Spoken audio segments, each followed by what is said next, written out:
Another hot topic in Parliament at the moment, of course, is euthanasia.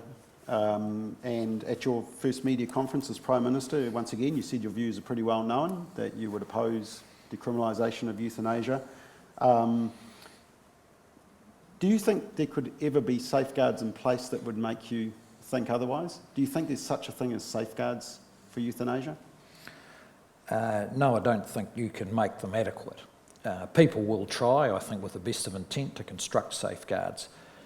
But, I mean, look, I've got a couple of reasons why I oppose it. One is simply protection of the vulnerable. We have a law that says you can't kill. Or and what it actually means is if you do kill someone, because the law doesn't stop people doing it, you're subject to that being scrutinised around intent.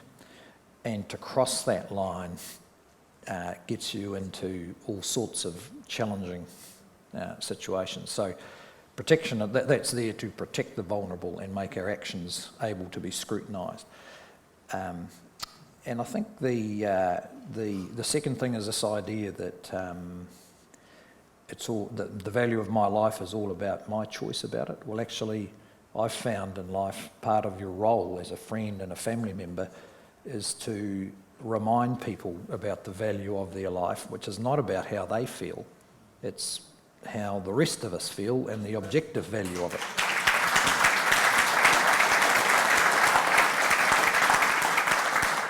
And so in terms of, I mean, part of the solution is good hospice movement, good palliative care, isn't it?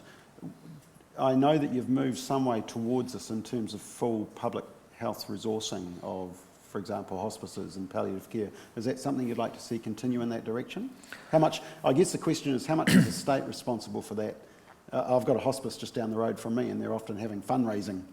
And, is it up to them to fundraise, or as a state, should we be saying people at that point in their life deserve state support? Well, it's changed a long way from, 15, 20 years ago when there was a couple of hospices in New Zealand.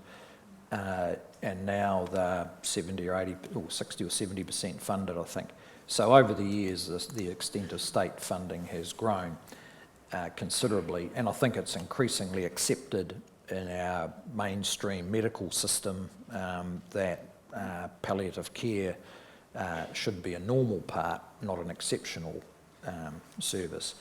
I think it would be important, though, for the hospice movement to always keep that element of community support and care.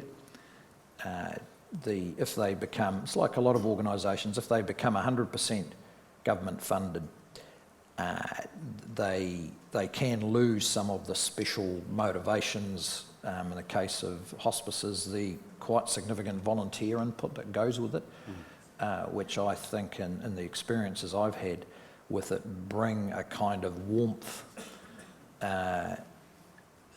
to it that that could be lost. So I think it's important that there's enough state funding, government funding, that these are sustainable services accessible to everyone who needs them, but not so much that they become a wholly government service.